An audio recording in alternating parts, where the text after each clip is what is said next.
Hi, Miss Grassi. Good afternoon. Hey, Mom. Okay, so today I'm gonna be teaching you guys about photosynthesis, how it occurs, where it occurs, and its importance, and all the parts of it.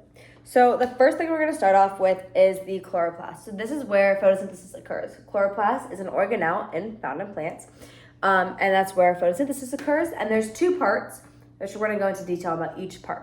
So first off, we're gonna draw our chloroplast. All right, it's a big whiteboard. Okay. Chloroplast. Okay, so the first thing we're gonna do is we're gonna draw a big circle. Okay, doesn't have to be perfect, mine certainly is not. So this is our outer membrane. Not sure if you can see it. Yeah, okay, so this is our outer membrane. So we're gonna label that.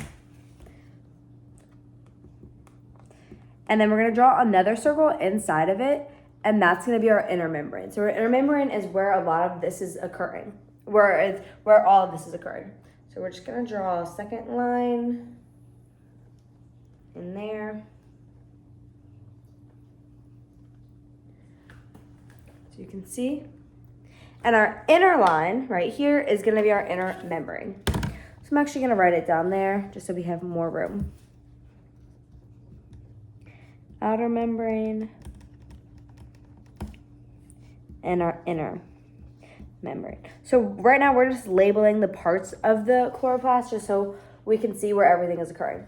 So the next thing that we're gonna label is our grana. So the inside of the chloroplast, or inside of the inner membrane, we have these oval-like structures. Now, for the purposes of this, I'm only gonna draw one, just so we have a lot of room to work on the independent and dependent stages. But these oval-like structures, so the entire structure is called a grana. So the grana, as you can see, is the entire stack of these oval-like structures, as you can see. So now each oval or each structure is called a thylakoid. So I'm actually just gonna write that right inside of it. That way we can refer to it. Knowing where the thylakoid is super important because it is home to a lot of the things that occur during this stage. Okay, so then the last thing we need to label for our chloroplast is our stroma. So the stroma is the fluid-like thing that is inside of the organelle. So it's just the fluid. So I'm actually gonna write fluid under it in case we get confused. So the stroma is the fluid that is in here. So that is where most of our light independent stage is going to occur, or no, that is where the entire stage is going to occur in the stroma, and then the light dependent stage is going to occur in the grana. So what are these stages that I'm talking about? So the light dependent stage depends on sunlight. So we're going to take the sunlight. I'm going to explain this more in detail, but the light dependent depends on the sunlight for this entire stage to occur. Now the light independent is everything that's going to occur during that stage does not need the sunlight, does not need the sun, and does not need light energy. However, both relationships are very connected to one another, so they are interconnected and are gonna have an effect on one another. So the first thing that we're gonna go through is the light dependent stage. So the purpose of this stage is to capture as much light as possible, which we're going to use later in the independent stage to convert it into a chemical energy or glucose. So as we know, photosynthesis takes in three things. It takes in water, H2O, it takes in CO2 or carbon dioxide, and then it uses light energy. And then some of the byproducts of photosynthesis is glucose and then O2 or oxygen. So the first thing we're going to start off with is our light dependent stage. So that starts with our sun. So we're just going to draw a little sun in the corner. Okay? We have our little sun. Okay? So light energy from the sun is going to go into the thylakoid. Okay? So it's going to be absorbed by the photosynthetic pigments in the thylakoid. So we're actually just going to label this light energy. Now it's important to distinguish that it is not just light itself, but light energy. So There's the light energy going to the thylakoid. Okay, so now the light energy that goes into the thylakoid is absorbed by photosynthetic pigments. So there's 4 types of photosynthetic pigments. There's chlorophyll A, which is our main pigment that's used for a lot of things. It's used in a lot of plants. Then we have our chlorophyll B, which is, chlorophyll A is green. So is chlorophyll B. Chlorophyll B and the other two pigments are like secondary pigments that aren't used as much as chlorophyll A is. So chlorophyll A is green. Chlorophyll B is also green. And then there's the carotenoids, which can be yellow, orange, or red. And then the xanthophyll, which can be yellow or brown. Okay, so those photosynthetic pigments absorb this light energy in the thylakoid. Okay, the next step in the light-dependent stage is photoactivation. So photoactivation is going to occur in this little thylakoid. So I'm just going to draw that. I'll write it, photoactivation. Okay, so photoactivation is when the light energy from the sun turns on the chlorophyll. So light energy turns on the chlorophyll. So this happens in the thylakoid. That's right up here, okay? So that's where photoactivation occurs. That's one of the first steps in the light-dependent stage. Again, it's dependent because it's depending on the sun. Okay, so the next thing that happens is a process called photooxidation. So photooxidation is when an electron is released from the chlorophyll after it absorbs the light. So I'm actually just gonna write photooxidation, my apologies, photooxidation with 2 O's. And that's when the electron is released from the thylakoid, okay? So electron released the electron is released from the chlorophyll after it absorbs light. Okay, so far we have our light energy from the sun being absorbed by the photosynthetic pigments in the thylakoid. We then have the light energy turning on the chlorophyll, or photoactivation, and then we have photooxidation, where the electron is released from the chlorophyll after it absorbs the light. Okay, so the next thing that happens is ATP is created. So ATP is also known as adenosine triphosphate, and that's created when adenosine diphosphate, di means 2, so we're going to write that on there, ADP. ADP, D is the di, so that means it's 2 phosphate heads. So the adenosine diphosphate combines with the electron and an extra phosphate to create ATP. Now, T is tri, so 3 phosphate groups. The extra phosphate groups adds extra chemical energy from that extra bond, so it can store more chemical energy. So we're gonna go more into ADP and ATP in the light independent stage because it's gonna be used up. But when we're talking about this, we wanna think of ADP and ATP as a battery. So ATP is like your phone when it's fully charged. It's got full battery. Then when it goes through the cycle, which we'll discuss later, the battery begins to lose battery, and once it loses battery completely, it becomes ADP. So it goes from triphosphate with 3 phosphate groups to diphosphate with 2 phosphate groups. So when it combines with the electron and the extra phosphate, that's when it charges up and becomes the triphosphate again. Does that make sense? Yes. Okay. So that's when we're creating ATP, or adenosine diphosphate. Okay. So the next step is the photosystem 1 is activated. Those are the photosynthetic pigments in the thylakoid that absorbs the sunlight or energy. Okay, so the next thing that occurs is something called photolysis. So photolysis is the process of splitting water molecules using light energy.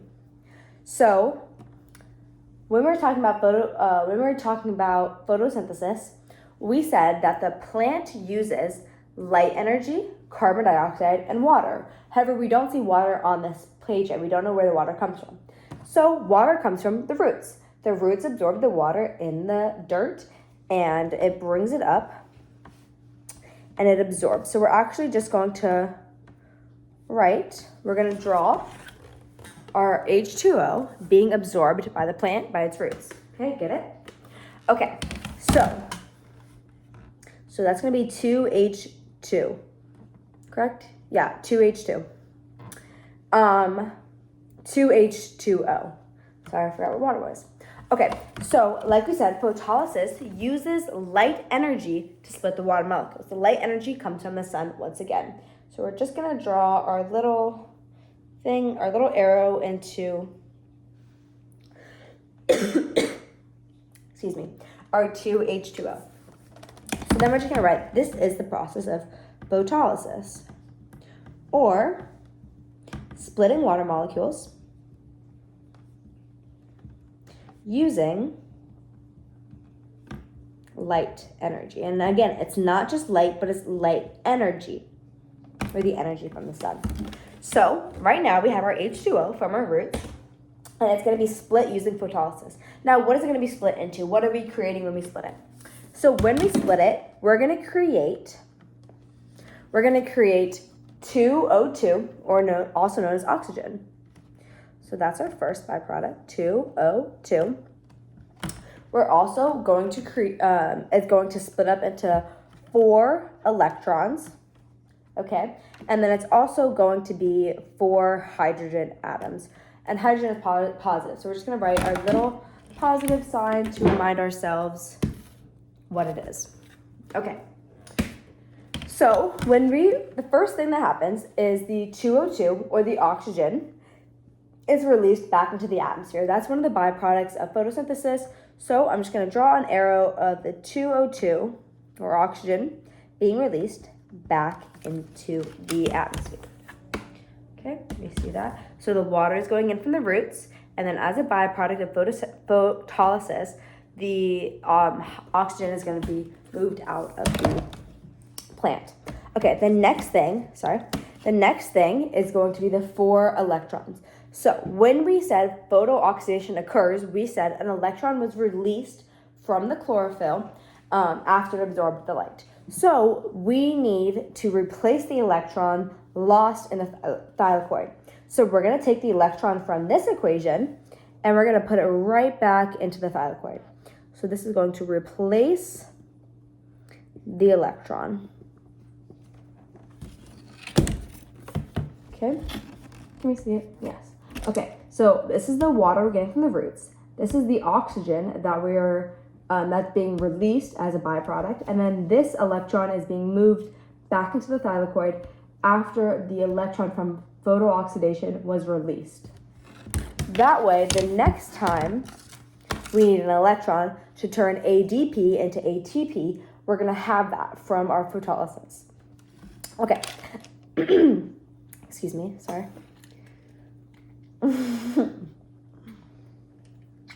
like a teacher. Anyway, the next thing that we have is our 4 hydrogen. Yes, hydrogen. Okay, so a naturally occurring thing in these, in this organelle is something called NADP. So NADP is actually going to combine with our hydrogen to form something called NADPH. Now the reason for this is that we're going to use this hydrogen when we're creating glucose, because glucose needs hydrogen. So it's not going to get the hydrogen from anywhere else. So we're going to take that leftover hydrogen from our photolysis, combine it with the NADP, which is a byproduct of glucose, which we'll get into that, and create NADPH. So this is pretty much, so this is the end of our light dependent stage. So all of the stage that's dependent on the sun. So let's go over what we have. So pretty much we started with our light energy from the sun, and the light energy was absorbed by the photosynthetic pigments in the thylakoids. and then the light turned on the chlorophyll, which is known as photoactivation. Then photooxidation occurred when an electron was released from the chlorophyll after the light was absorbed. Then photolysis occurs, which splits the water molecules, which is down here actually, which the water molecules we got from the roots of the plant. So we took this water and we split it. When we split it, we created 2O2 or oxygen as a byproduct. We created the 4 electrons, or we had the 4 electrons, which we put back to the thylakoid to replace the electron lost during photooxidation. And then we used the hydrogen to combine with the NADP to create NADPH. Okay, so now we're gonna move into the to the light independent stage. So this is the stage where we don't need the sun. And yeah. Okay, so another thing we said we needed for photosynthesis was carbon dioxide. So the chloroplast is going to take in CO2 or carbon dioxide from the atmosphere, and it's going to use it to make glucose. So that's the first thing. We see our CO2. We're going to use that to make our glucose. Okay, we're going to also need RUBP. So RUBP or ribulose, we're going to also use RUBP or ribulose biphosphate and combine those. Ribulose biphosphate is a sugar, so we're going to combine it with our CO2. That is naturally occurring naturally created by the plant. So we're going to use the RUBP. We're also going to combine that with Rubisco, which is an enzyme, so the Rubisco enzyme. And we combine this through an enzymatic reaction. And then we're going to use this ATP we created, and we're going to combine that. And then the NADPH, we're going to combine that. So I know I didn't show you, but we're going to have the CO2. I'll show you after. We'll have the CO2. We'll have the Rubisco enzyme, which was combined through an enzymatic reaction. The ATP, which we created earlier. The NADPH, which we created from the photolysis equation. And the RUBP, or ribulose biphosphate. So we're going to combine these 5 things. We have 1, 2, 3, 4, 5. And then that, I'm actually going to switch to an orange marker. That way you can see better. All of those combined to make glucose. Now the equation for glucose is C6H12O6. That's also known as glucose. Okay, so the C6 we got from our carbon dioxide that we absorbed. We got our hydrogen from our NADPH. So without using the hydrogen from the photolysis, we wouldn't be able to make glucose. So we needed that extra hydrogen. And then the oxygen, again, was from the carbon dioxide, which is carbon and oxygen. So we've created glucose. Now, when we do create glucose, okay, thank God, I thought it stopped. Sorry, my phone was on low battery. When we create, it just was grassi. When we create glucose, there are some byproducts of it. So before we talk about its byproducts, what we're pretty much doing is we are fixing the CO2. Fixing is meaning turning it into an organic molecule. We're fixing the CO2 to create glucose and ribulose. So we created our glucose, and we are then creating our ribulose. Okay, so the ribulose is going to go right back in the cycle. So that's actually the first cycle or circle we can see. Sorry, I'm going to step in front of you. Mm-hmm. So we see the RUBP is used to make this glucose, and then as it's one of its like byproducts almost, it's created. So it's a constant cycle that it's always going to be used. Another thing that glucose produces, or almost has like a byproduct of, or it's going to be done after glucose is created, you're going to have this, is your NADP.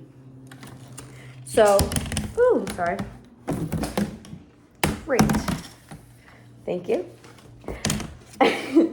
We have okay, so this is our second cycle we see. So we can start with our NADP, and that we're going to combine with our hydrogen from our photolysis equation, and then that's going to turn into NADPH, which is then going to go up here and turn into glucose, and then the glucose is going to have the NADPH as a byproduct. See that? Mm-hmm. So like we see this cycle here, and then we see another big cycle here. Okay, and the last cycle is going to be the ADP. So remember when I said that ADP and ATP are like the phone battery?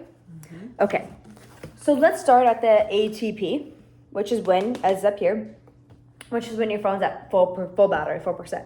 Okay, so then we're going to use the ATP to create glucose. So that takes a lot of energy, so it's going to drain its battery. It's going to turn the triphosphate with 3 phosphate groups into the diphosphate with 2 phosphate groups. So it's going to go all the way down here. They're going to create the glucose, and then it's going to be ADP. Then we're going to add the phosphate and the released electron from the photooxidation to create the ADP. So I'm actually going to write that on the side of just ATP is turned into the ADP. And then it's like a continuous little cycle. And yeah, so that's pretty much the entire process. So let's just run through it one more time. So yeah. So here's our chloroplast, right? We're going to start with the light dependent stage, the stage that depends on the light. So the light energy is absorbed by the photosynthetic pigments, which we have chlorophyll A, which is our main one, chlorophyll B, xanthophyll, and carotenoids. And then we have photoactivation, where the light enzymes turn on the chlorophyll. Then we have photooxidation, where an electron is released after the chlorophyll absorbs the light energy. That electron is used, it's combined with the phosphate and the ADP to create ATP, which we'll use later. And then photolysis occurs, which splits the water molecules using light energy. And so the water molecules that we absorb from the roots of the plant will come up here, and we'll split those water molecules.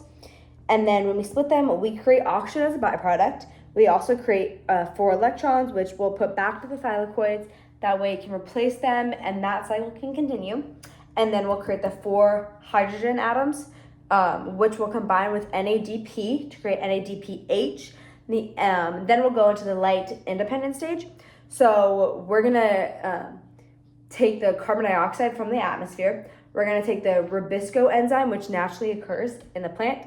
We're gonna take the RUBP, or the ribulose biphosphate, which is a byproduct of glucose, or which is created when glucose is fixed.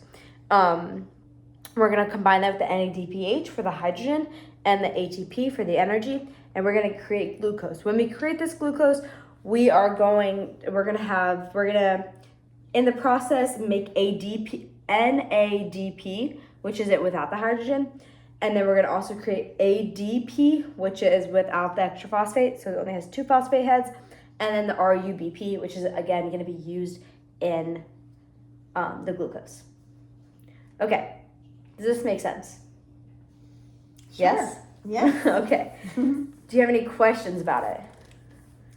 Okay, so I see the light energy is what happens first and is so important. What happens to this if you have less light energy coming in? Okay, so if you're in an area with less light, it's going to directly affect the light dependent stage. According to the name, it's dependent. The stage is dependent on the amount of light it gets.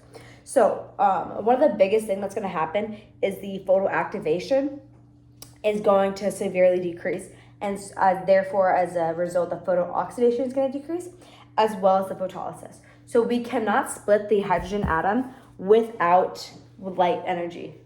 We cannot split the water molecule without the light energy. So with less light energy, we really the main like left side of the board is going to take a hit with the photolysis and the photoactivation and photooxidation. So when that decreases, if we're not able to do photooxidation and have that electron released, then the ADP is not going to be able to turn into ATP, and we're not going to have that energy for glucose. If photolysis isn't able to occur because there's not enough light to split the water molecule, then we're not going to be able to get that electron to replace the photooxidation electron loss, or we're not going to be able to get the hydrogen atoms to combine with NADP to create NADPH for the glucose. So if we're not able to complete the light dependent stage, the light independent stage will not occur. Any other questions? So what is created in this stage on this side over here? What are some The things independent stage? Yes. Okay, so byproducts. When we're doing photosynthesis, we're going to need light energy. So while that's not technically like a chemical formula, you still do need light energy for it to occur. You're also going to need carbon dioxide, and then you're also going to need water. Mm-hmm. So from the photolysis, we get oxygen as a byproduct. So oxygen is one of our byproducts. And then we also get glucose as a byproduct. I wouldn't so much say it is a byproduct, but it's used by the plant for energy. Now, when we create glucose, we get NADP and ADP. So those are two things created by the creation of glucose. You have those. So it's really a cycle. So if one stage fails and we're not able to create the ADP or the ATP, then the entire cycle will fail and won't be able to occur. Okay. Any questions? No, that's it. Okay. Well, that is the photosynthesis in a plant in the light dependent and independent stages. Bye, Miss Grassi.